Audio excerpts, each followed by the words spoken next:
Hello, YouTube. It's yours truly, David Browne, and welcome to All Things Real Estate. I am so excited to get this going and finally get it started. I say finally because I've been hemming and hawing for probably a good month now, wanting to start this.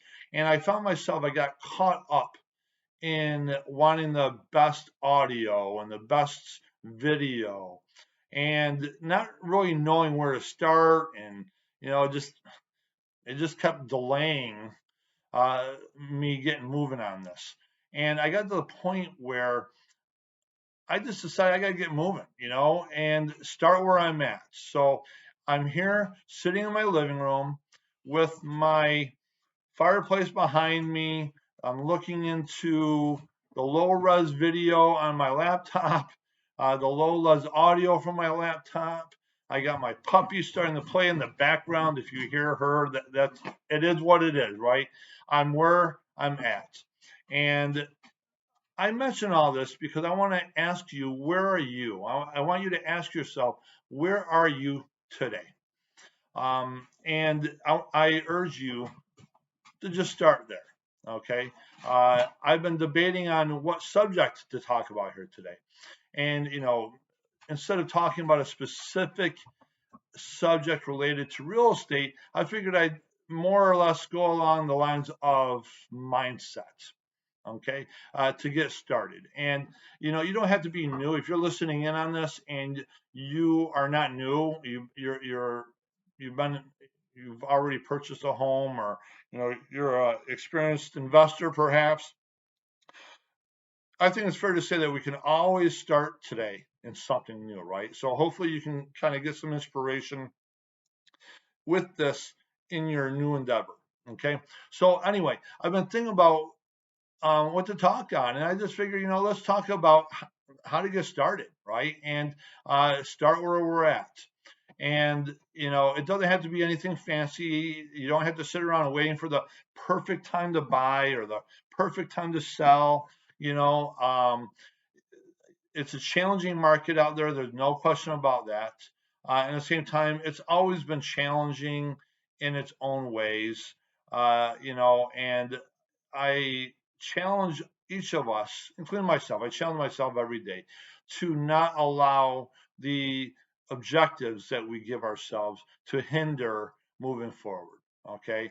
I really firmly believe that movement and mindset matters more than great, okay, or perfect, okay. So I'm going to challenge you to get moving. I'm looking at some of my notes here. I'm not reading from any scripts, which kind of gets me thinking a little bit here, but I just want to make sure I'm not losing any. So if you ever see me looking down, I just want to make sure. Anyway, 20 years ago was the beginning of a transformation for me. Okay, bought my first property, and I would have never thought real estate would have transformed my life the way it has. And I hope that it has transformed yours, and or you're going to choose to move forward at some point and allow it to transform yours. Anyway, 20 years ago, I started where I was. And where was I? I was a 20-some-year-old guy, young, relatively speaking, young guy, and I had very little credits.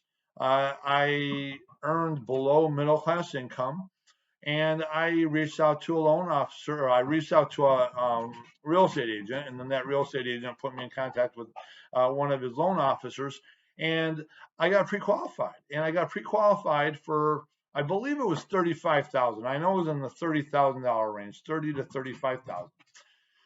And I was excited, and I came to realize real quickly how I could afford a mortgage. I couldn't afford a home though, right? I couldn't afford to compete for a home. And there's a difference, right? There's a difference between affording a mortgage and affording a home. If there's not any homes in your price point, or the competition isn't allowing you to compete in the price point you're in, then you can't afford a home necessarily. And there's nothing now, but that even back then there wasn't really anything that was financeable for up to 30 to 35,000. So instead of making a statement saying, oh, I can't afford a home right now, right? Statements cut off our minds from thinking through a process, right? It gives us an easy way out. Okay.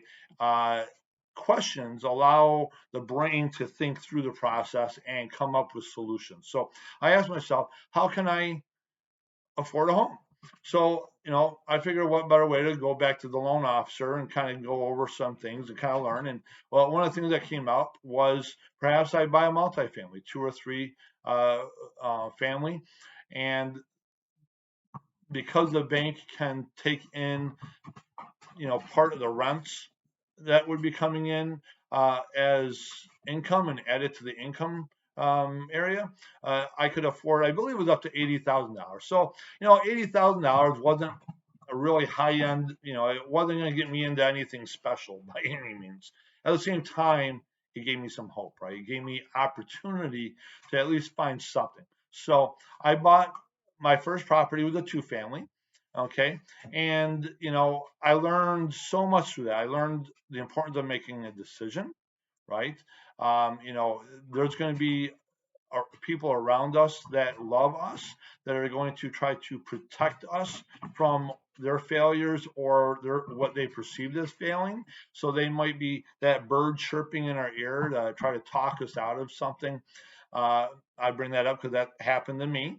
And there's no ill will there. There's no, evil evilness behind that, right? That's out of pure love. But I bring that up because it just forced me to learn how to make a decision. We're not going to make the right decisions, or I should say, the best decisions all the time. This here, in the very near term after closing on the home, I came across some realities that the seller had lied to me, and kind of hurt me a little bit in the very beginning. And I was disappointed in that, and I was a little beat up in the beginning. But then, over time, I realized that it was the best decision I have ever made. To this day, I really believe it was the best decision I made. It helped transform my life. It helped me lead down the road.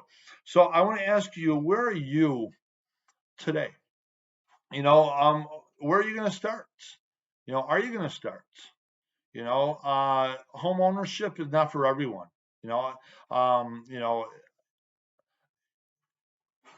and at the same time, there is such a financial reward in home ownership, right? I mean, just thinking, and I know if you're young, you're not thinking out, right? But in that retirement age, there's a big difference being retired and not having a mortgage and only paying the taxes. I say only because at least here in this part of New York, taxes on property can be really high, relatively speaking. At the same time, there's a big difference in paying taxes. Let's just say a $500 a month tax bill, and paying a $1,500 rent bill, right? You know, so as we get older, that's something I never thought of in the beginning, right? And I think about it now. I'm not a tax person, right? That's one thing that I'm really excited about with this channel is I am going to be inviting. If you haven't watched the trailer, I am going to be inviting various different people in here. Anyone from loan officers for mortgage, mortgage loan officers, home inspectors, other investors, perhaps, attorneys, real estate attorneys, tax attorneys, CPAs, to give you, any kind of ideas on, some education around real estate, right? I bring that up because I'm not a tax person. I don't want to be seen as crossing the corporate veil in that aspect, so to speak. But I am going to be bringing people in. But home ownership is such a great thing. But I hear a lot of objections from people of, for example, I'll give an example. I was speaking with someone that was in their 40s at the time, and they said, "Well, I just don't. If something breaks, I don't want to have to worry about paying to get it fixed, right?" And I asked them, "You're in your 40s now. How long have you rented?" They're like, "Oh, my whole life." I'm like, "Okay, so is it fair to say probably 20, 25 years at least?" They're like, "Oh yeah." And I asked, out of that 20 to 25 years, how often have they had to reach out to a landlord of theirs? And they actually said not once, right? Now, of course, as tenants do reach out to landlords. It's not like landlords don't ever receive phone calls, right? And at the same time, the tenant over time pays for that, right? You're paying for those repairs, so why not own? Okay, and then save a little bit. So if your rent is going to be $1,500 a month, and I'm just throwing out numbers just to discuss, for the conversation. But your rent's $1,500, you can get into a house for $1,100. You can save that $400. Now, guaranteed, perhaps most people don't save that, but if you can be disciplined and you can put that $400 a month, even for a year, that's going to give you in a year of $4,800 on the side to be able to replace a furnace or whatever, and get your own person to repair it instead of having to call the landlord. You call your HVAC person, or whatever, right? So there's risk in everything, and at the same time, long-term real estate is such a great way to transform your life. I firmly believe that. So yeah, I'm just looking at my notes here. I just want to make sure I touch on everything here. So I think I have touched on everything. Movement and mindset over perfection. We get so caught up. If there was one real thing that I was wanting to really drive home today in this video, is that mindset and movement. Get moving. Reach out to me. I'm an open book.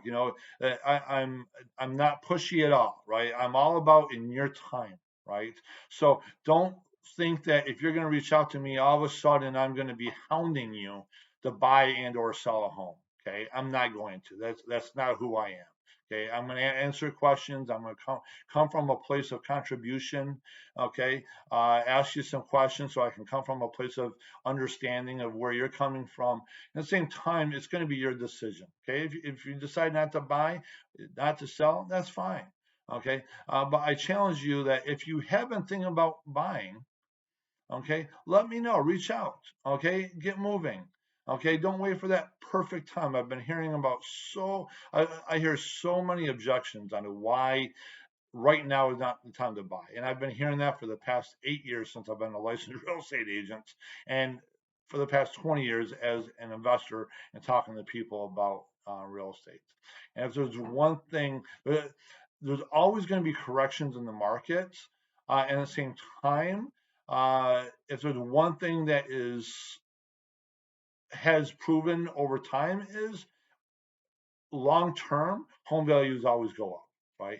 I was talking the other day with someone that about the 2007 2008 market crash that was specifically linked to real estate, right? And they're like, oh, imagine buying a house in 2006. I say, yeah, I mean, locally in the greater Rochester area, our home values only went down, I believe it was about 3 to 4%. So we didn't really get hit hard here. However, there are some areas, I think on a national level, it was an average of 28.5 or 29.5%. So yeah, people in the near term lost a lot of equity. And at the same time, 13 years later, home values are above where they were after before the correction. Right. So, I want to challenge you to don't allow the mindset to hold you back. Okay. Now, if buying or selling isn't right for you right now, that's fine. Right. But don't allow the objectives to get in your way. Okay. Anyway, that's a little around the mindset and movement thought process I have today. I want to thank you for listening in. I've wanted to try to keep this to a 10 to 15 minute time period at most. Each one of these, some of them I might just be getting on for a couple minutes, just to talk about a quick point. If you have any questions, comment in the links below. If there's anything that you'd like me to discuss later on, or special guests, a particular, about financing or whatever, let me know. I can work on that. Okay.